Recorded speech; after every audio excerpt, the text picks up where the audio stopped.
স্বাগতম মুর্শিদাবাদের ইতিহাসের এক অপরিহার্য অংশ কাটরা মসজিদে। মসজিদটির স্থাপত্যশৈলী, এর ঐতিহাসিক গুরুত্ব এবং মুগ্ধকর সৌন্দর্য আপনাকে নিয়ে যাবে মুঘল আমলের এক বিশেষ অধ্যায়ে। আজ আমরা ঘুরে দেখব মুর্শিদাবাদের এই বিখ্যাত নিদর্শন।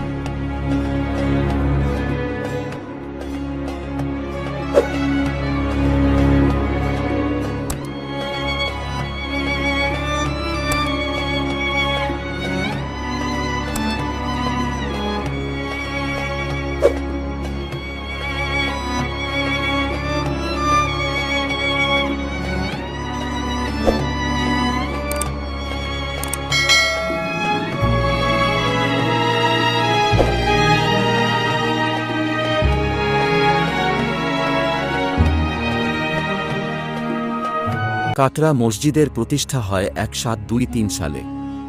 এই মসজিদ নির্মাণ করেন মুর্শিদ কুলি খাঁ, যিনি মুর্শিদাবাদের প্রতিষ্ঠাতা এবং বাংলার প্রথম নবাব। মসজিদটি তৈরি করার সময় মুর্শিদ কুলি খাঁ নিজে এর নকশা এবং স্থাপত্যের তদারকি করেন। কাটরা মসজিদ মুঘল স্থাপত্যের এক অসাধারণ উদাহরণ। মসজিদের সামনের বিশাল দরজা, খিলানগুলো এবং এর দুটি সুউচ্চ মিনার মনোমুগ্ধকর। মসজিদে মোট 5টি গম্বুজ ছিল, যদিও আজকের দিনে তার মধ্যে কিছু ধ্বংস হয়ে গেছে। এর চারপাশে বিস্তীর্ণ চত্বরে রয়েছে মনোরম দৃশ্য। মুর্শিদ কুলি খাঁ কাটরা মসজিদকে শুধু একটি প্রার্থনার স্থান হিসেবে নয়, বরং তার শেষকৃত্যের স্থান হিসেবেও নির্বাচন করেছিলেন। তিনি এই মসজিদের নিচে সমাহিত আছেন, যা মসজিদটির ঐতিহাসিক মূল্যকে আরও বাড়িয়ে তোলে।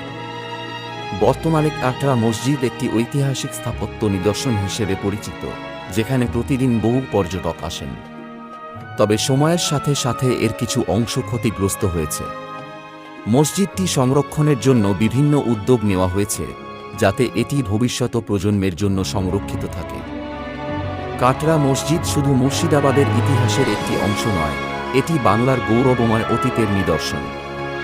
মুঘল আমলের স্থাপত্যশৈলী, ইতিহাস এবং সংস্কৃতির সাক্ষী হতে কাটরা মসজিদ ঘুরে আসা এক অনন্য অভিজ্ঞতা। মসজিদের সৌন্দর্য এবং এর সঙ্গে জড়িয়ে থাকা ইতিহাসের গল্প আপনার মনে চিরকাল অমলিন হয়ে থাকবে। আপনি যদি কাটরা মসজিদ দেখতে চান, তবে মুর্শিদাবাদ শহরে আসতে হবে। কলকাতা থেকে ট্রেনে বা সড়ক পথে মুর্শিদাবাদ পৌঁছানো যায় খুব সহজেই। মসজিদটি শহরের মধ্যেই অবস্থিত, যা দর্শনার্থীদের জন্য খুবই সুবিধাজনক।